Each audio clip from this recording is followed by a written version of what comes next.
On the Banks of Plum Creek by Laura Ingalls Wilder, Chapter 10, Cattle in the Hay.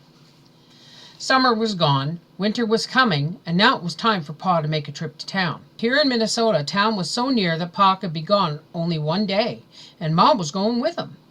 She took Carrie because Carrie was too little to be left far from Ma, but Mary and Laura were big girls. Mary was going on 9 and Laura was going on 8, and they could stay at home and take care of everything while Pa and Ma were gone.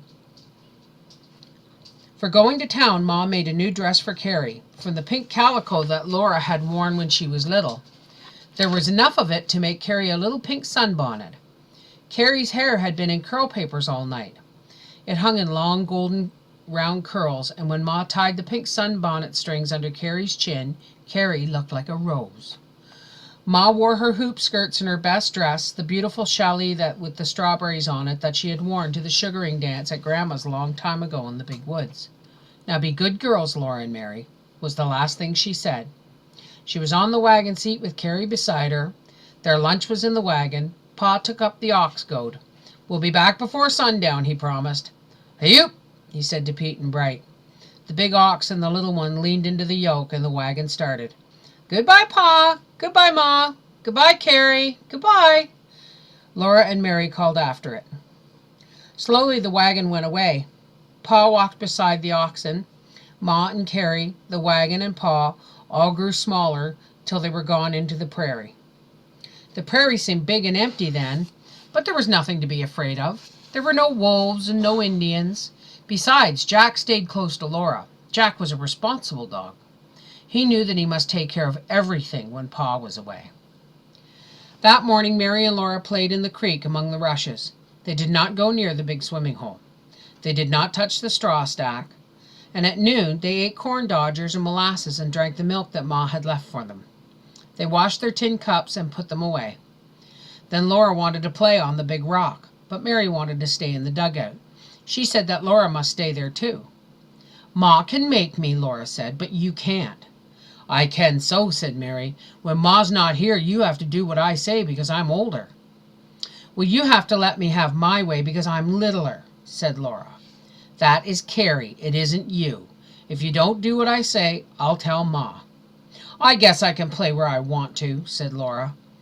Mary grabbed at her, but Laura was too quick. She darted out, and she would have run up the path, but Jack was in the way. He stood stiff, looking across the creek. Laura looked too, and she screeched, "Mary!" The cattle were all around Pa's hay stacks. They were eating the hay. They were tearing into the stacks with their horns, gouging out hay and eating it and trampling over it. There would be nothing left to feed Pete and Bright and Spot in the winter time. Jack knew what to do. He ran growling down the steps to the footbridge. Pa was not there to save the haystacks. They must drive those cows away. "Oh, we can't," said Mary, scared. But Laura ran behind Jack and Mary came after her. They went over the creek and past the spring. They came up on the prairie, and now they saw the fierce big cattle quite near. The long horns were gouging, the thick legs trampling and jostling, the wide mouths bawling. Mary was too scared to move. Laura was too scared to stand still.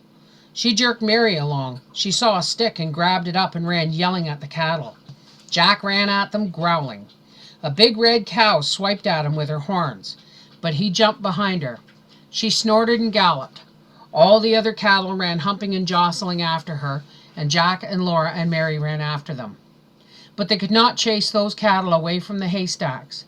The cattle ran around and in between the stacks, jostling and bawling, tearing off hay and trampling it. More and more hay slid off the stacks. Laura ran panting and yelling and waving her stick. The faster she ran, the faster the cattle went. Black and brown and red and brindle and spotted, big with awful horns, and they would not stop wasting the hay. Some tried to climb over the toppling stacks. Laura was hot and dizzy. Her hair unbraided and blue in her eyes. Her throat was rough from yelling, but she kept on yelling, running and waving her stick. She was too scared to hit one of those big horned cows.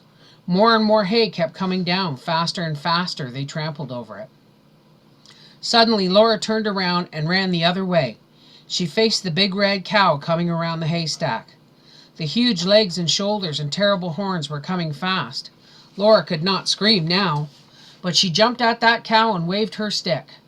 The cow tried to stop, but all the other cattle were coming behind, and she couldn't. She swerved and ran away across the plowed ground, all the others galloping after her. Jack and Laura and Mary chased them farther and farther from the hay. Far into the high prairie grasses they chased those cattle. Johnny Johnson rose up out of the prairie, rubbing his eyes. He had been lying asleep in a warm hollow of grass. "Johnny, Johnny!" Laura screeched. "Wake up and watch the cattle." "You'd better," Mary told him. Johnny Johnson looked at the cattle grazing in the deep grass. He looked at Laura and Mary and Jack.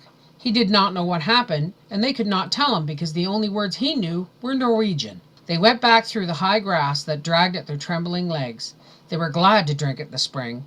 They were glad to be in the quiet dugout and sit down to rest.